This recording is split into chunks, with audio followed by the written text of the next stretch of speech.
Monte Everest está localizado no continente Ásia, também é um dos 7 cumes, é a maior montanha do mundo e obviamente aí a maior montanha desse projeto, 7 cumes. O Monte Everest está na fronteira da China e do Nepal, entre China e Nepal.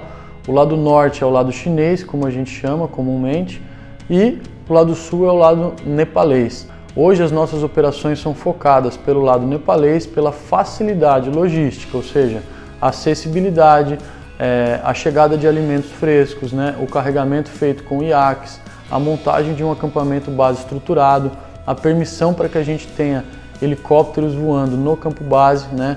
Nos permite, na minha opinião, fazer essa escalada pelo lado sul de uma forma um pouco mais segura. Embora do lado sul exista a zona mais perigosa dessa montanha, que seria do campo base ao campo 1, chamada também de Cascata do Vale do Khumbu, né? Cascata do Khumbu. Escolhemos obviamente aí o lado sul, o lado nepalês. A gente sai aqui do Brasil, os voos geralmente param nos Emirados Árabes, Qatar, Doha, o Dubai ou Abu Dhabi. Depois desses voos a gente vai até Katmandu, que seria o destino final, a capital do Nepal. Uma vez em Katmandu a gente tem um conflito já cultural, né? Uma série de quebra de paradigmas também. A cultura hindu e a cultura budista é extremamente presente. Em Katmandu, que é a capital, a cultura hindu é mais presente, ou seja, 80% da população nepalesa, vamos dizer de uma forma mais grosseira, é hindu, e outros 20% budista, e se dividindo ali entre os outros muçulmanos, poucos que prevalecem ainda dentro do país. Existe um choque cultural quando a gente chega, né? Por isso a viagem ao Nepal, a viagem ao Everest, para mim é uma grande viagem também de autoconhecimento, onde a gente passa a perceber o ser humano vivendo de outras formas, né? Com outras crenças, com outras religiões, com outros objetivos, com outros sonhos em outro sistema político, outro sistema social, né? Então a gente pousa em Katmandu, passamos 2 dias ali em Katmandu tendo esse contato cultural, conhecendo templos, né? Indo a espaços onde há cremações hindus, onde é feito rituais de morte, rituais de vida, né? Fazemos essa parte cultural durante 2 dias, o que também serve para a gente descansar da longa viagem de avião. Feito esses 2 dias, a gente pega um voo, esse sim é um voo pequeno que nos leva até Lukla, onde a gente inicia a caminhada até o acampamento base, né? Esse, para muitos, é considerado o voo mais perigoso do mundo, né? É um voo realmente que te dá um pouco de frio na barriga, mas te leva a um lugar esplêndido como é o Vale do Khumbu, o Vale do Monte Everest, né? Então, de Katmandu até Lukla é um voo de aproximadamente meia hora, né? A gente pousa em Lukla, que está a 2.800 metros, e dali em diante a gente vai levar 9 ou 10 dias até atingir o campo base do Monte Everest. Então, no primeiro dia a gente vai até Pakdin, que tem 2.600 metros. No segundo dia a gente está em Nanti Bazar, 3.440 metros, né? O terceiro dia a gente permanece em Nanti para aclimatação, 3.440. No outro dia a gente vai a Portse, 3.840.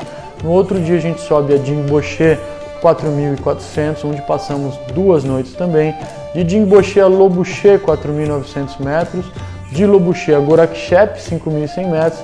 E de Gorakchep, sim, aí ao campo base, ao Kalapatar, que é o mirante do Everest, acima dos 5.000 metros de altitude, né?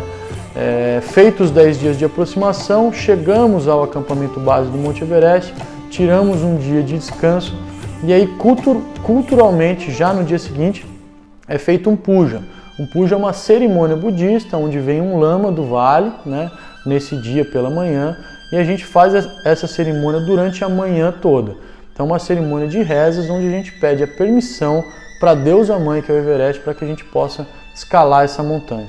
Então, esse ato, essa cerimônia de permissão é extremamente importante para os Sherpas, né, que é a população local, e extremamente importante para nós montanhistas tomarmos consciência do desafio que a gente está enfrentando e do respeito que a gente tem que ter por aquela montanha, que além de uma montanha, para eles e para nós também é uma entidade, né? Feita essa cerimônia, no dia seguinte a gente está autorizado, vamos dizer assim, a começar a nossa escalada. De lá para cima a gente faz pelo menos 3 ciclos de aclimatação.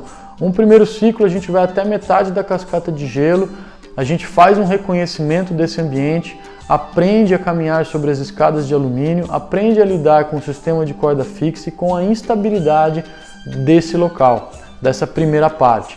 No segundo ciclo de aclimatação, a gente já leva os nossos equipamentos técnicos para cima, para o campo 1, então a gente sai do base de madrugada e vai até o campo 1, que está a 6.100 metros.